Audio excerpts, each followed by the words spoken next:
Assalamualaikum warahmatullahi wabarakatuh. Jumpa lagi dengan saya Fatoni. Semoga Allah Subhanahu wa taala menganugerahkan kesehatan bagi kita semua. Amin amin ya robbal alamin. Pada kesempatan kali ini kita akan mempelajari pembelajaran kelas 5, tema 1, organ gerak hewan dan manusia, subtema 1, organ gerak hewan. Pembelajaran keempat. Kita mulai. Tujuan pembelajaran. Dengan mengamati gambar peta, siswa dapat mengidentifikasi kondisi geografis pulau-pulau di Indonesia secara tepat. 2. Dengan membuat informasi, siswa dapat menyebutkan kondisi geografis Indonesia secara benar. 3. Dengan eksplorasi, siswa dapat mengidentifikasi perilaku-perilaku yang sesuai dengan nilai-nilai luhur yang terkandung dalam sila-sila Pancasila secara benar. 4. Dengan membaca, siswa menemukan contoh perilaku yang sesuai dengan nilai-nilai luhur dalam sila-sila Pancasila, yaitu gotong royong secara benar. 5. Dengan membaca, siswa dapat menemukan ide pokok bacaan secara tepat. Perhatikan gambar denah kandang kelinci. Tata letak bangunan, sanitasi, jalan dan pembuangan limbah kandang kelinci Pak Budi sangat rapi. Dengan demikian, setiap pengunjung yang datang akan merasa nyaman.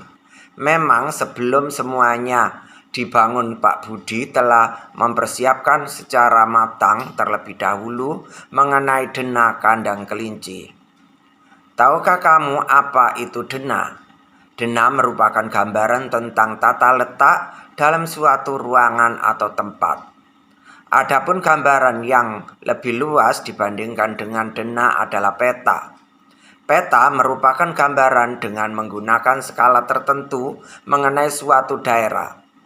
Pada pembelajaran sebelumnya, kamu sudah mengetahui luas dan letak wilayah negara Indonesia dengan menggunakan peta.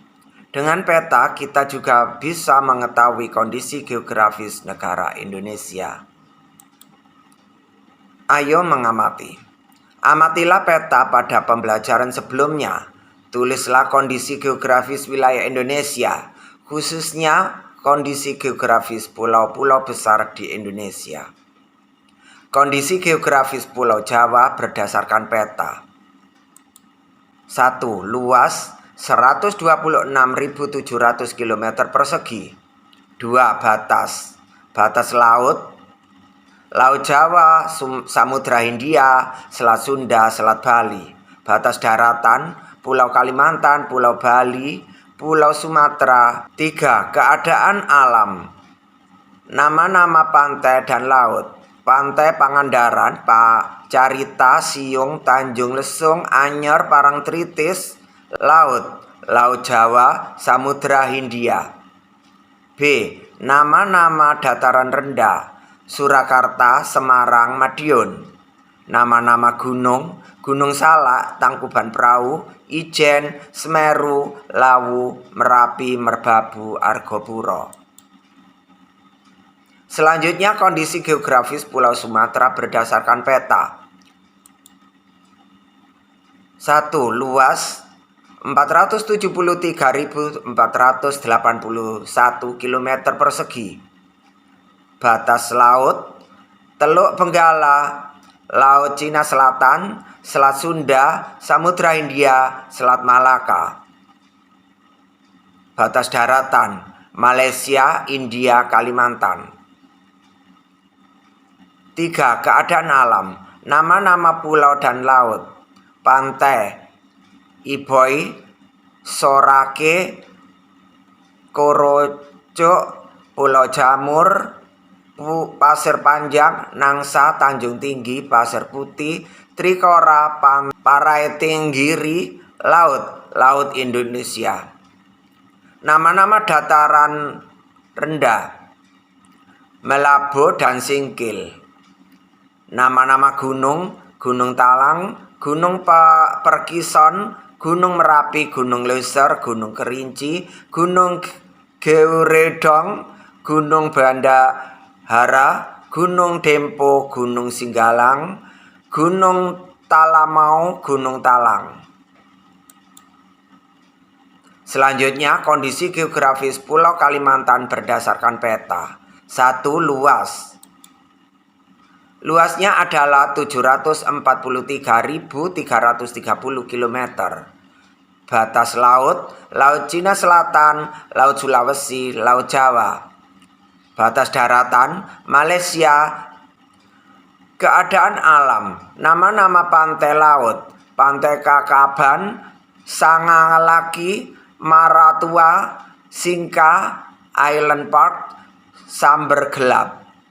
Nama-nama dataran rendah, Pangkalan Bun, Kalau Kapuas, Kalau Pambuang, Ketapang, dan Teluk Melano. Nama-nama gunung, Gunung Palung, Gunung Bukit Raya, Gunung Liang Prang, Gunung Halau-Halau. Kondisi geografis Pulau Sulawesi berdasarkan peta. Luas 174.600 km persegi. Batas laut, Laut Banda, Laut Sulawesi, Laut Flores. Batas darat, Kepulauan Maluku, Kalimantan, Filipina, Nusa Tenggara Timur, Nusa Tenggara Barat.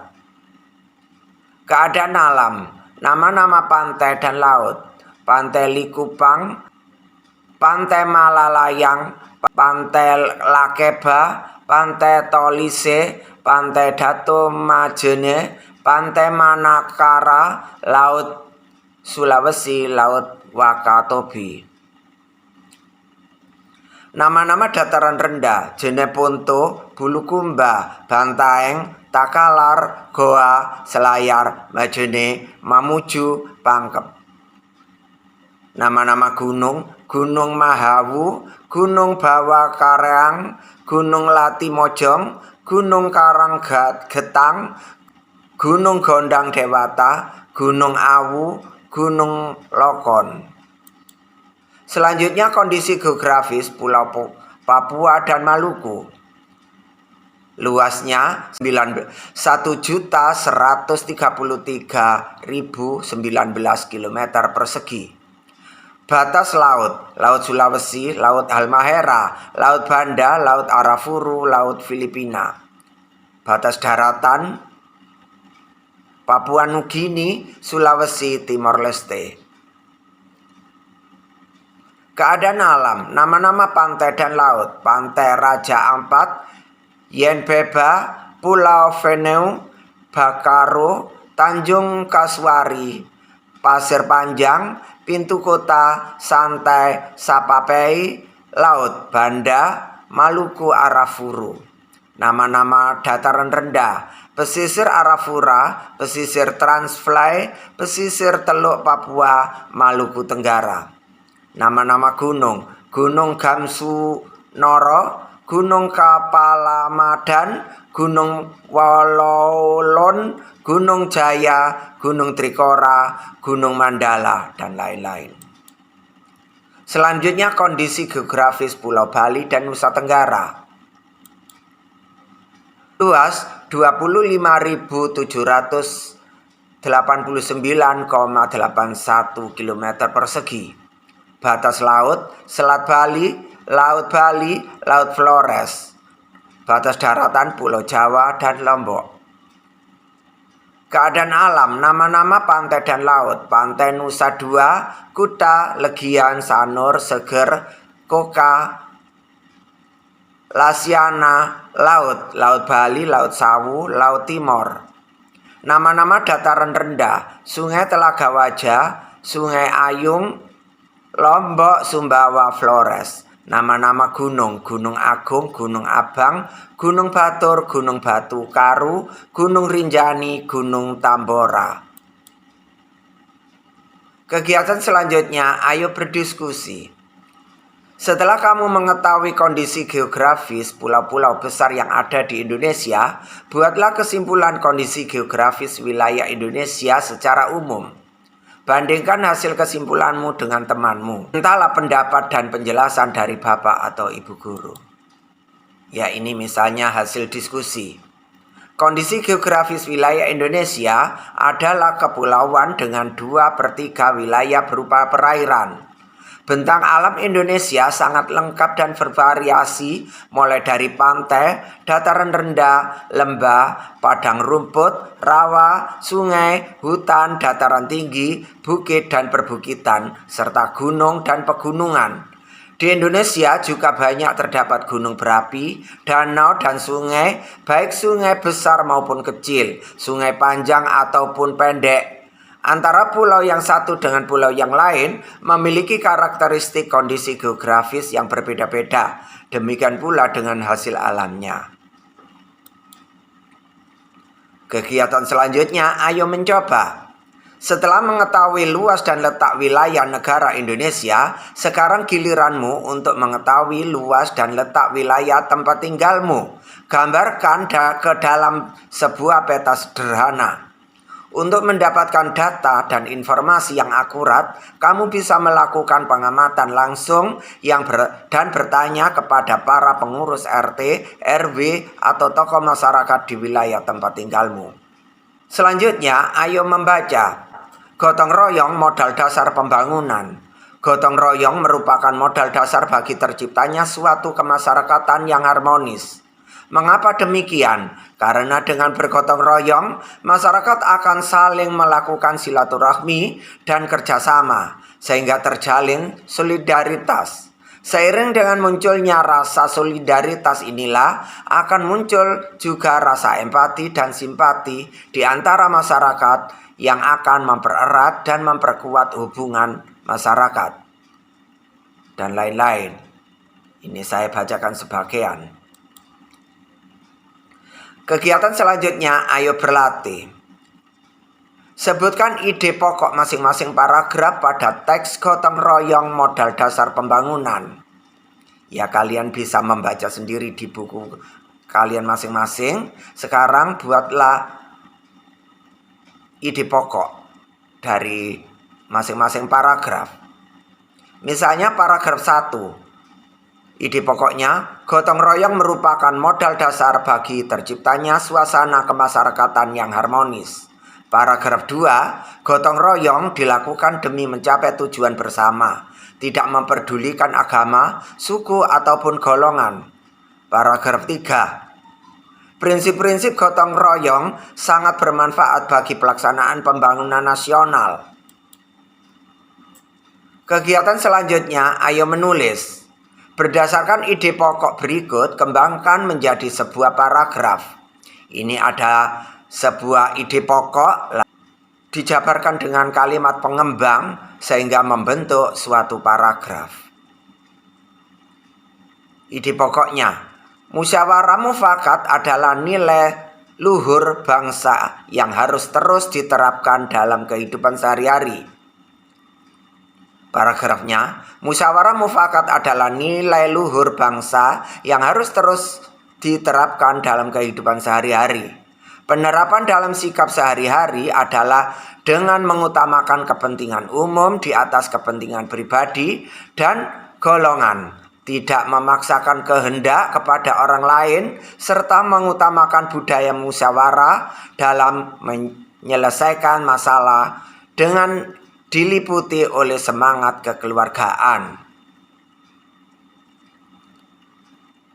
Ide pokok selanjutnya, kebebasan memeluk agama atau kepercayaan adalah hak setiap warga negara.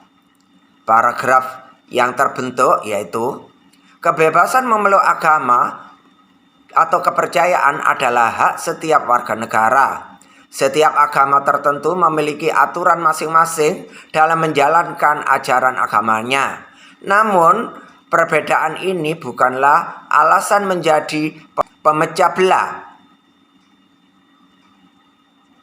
namun justru menjadi pemersatu dan memperkaya nilai-nilai dalam masyarakat. Selanjutnya, ayo renungkan. 1. Dengan mengamati peta, kamu telah mengetahui kondisi geografis Indonesia dan kondisi geografis tempat tinggalmu. Apa yang dapat kamu lakukan untuk memanfaatkan kondisi geografis lingkungan atau wilayah tempat tinggalmu? Ya, memanfaatkan yang berhubungan dengan ekonomi seperti mendirikan sebuah perusahaan yang dapat menambah kualitas lapangan kerja. Yang kedua, gotong royong dan musyawarah merupakan contoh perilaku yang mencerminkan nilai-nilai luhur yang terkandung dalam sila-sila Pancasila. Masihkah kedua perilaku tersebut diterapkan di wilayah tempat tinggalmu? Sebutkan contohnya. Ya, mengikuti kerja bakti untuk acara 17 Agustus. Kegiatan selanjutnya, kerjasama dengan orang tua.